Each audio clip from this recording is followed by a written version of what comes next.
my name is Adelia. Today I will share you some tips on food photography. We will talk about the lighting and the angle. You can use warmer lighting or cooler lighting. If you notice something from the photos I just showed you, they have different angles as well. Yes, you can take pictures from above and from the side. We will talk about the difference in the video later.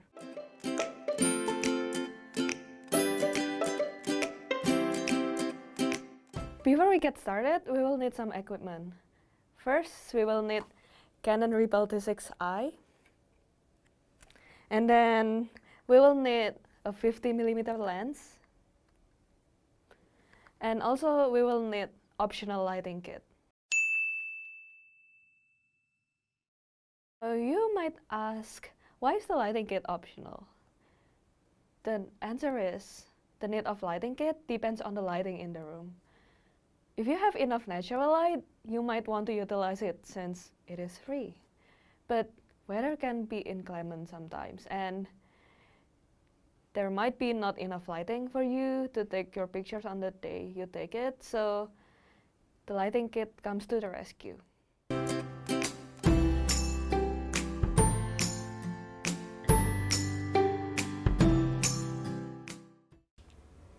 Now we will start. First, you have to set the camera settings. Set the ISO on camera. Lower ISO works better for place with bright lights, while higher ISO is better for darker place. So, if you take a picture and feel like the picture is too dark, you might want to set the ISO higher. However, one thing you need to know, higher ISO will create a grainy appearance on your photographs. What does that mean? It means that it is a good idea to keep the ISO settings as low as possible. Another setting you will need to adjust is aperture. The wider the aperture, which means the smaller the f-stop number, the more light will be let inside your camera.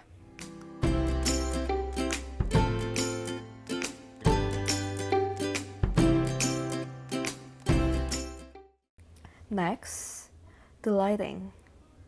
First, we have to assemble the lighting kit. Attach a battery to the lighting kit and then attach them to the light stand. Then, turn on the lighting and adjust the temperature. We can adjust the temperature according to what kind of food you want to take a picture of. Cooler tone is perfect for desserts and sweets, while warmer tone is best for entrees and savory treats. After we're done with setting the lighting, take some trial shots of the food. This is important to find the best angle of the food because we want the food to look appetizing and delicious.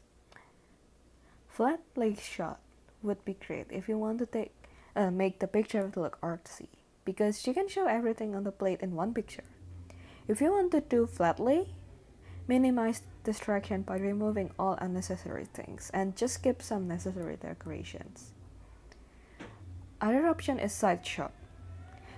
This works better if you want to show the details on your food, like the texture. Now you can start taking pictures of that Instagram-worthy food. There is an important tip for food photography. If you feel like your food is very plain and lack of color, add something to add colors to the food. For example, if you're taking a picture of a vanilla ice cream, add some toppings like rainbow sprinkles or M&Ms. If you want to set the scene, you might also want to add some props that goes along with the food theme, like this. Voila! No more boring food. I hope you will like this video. Enjoy!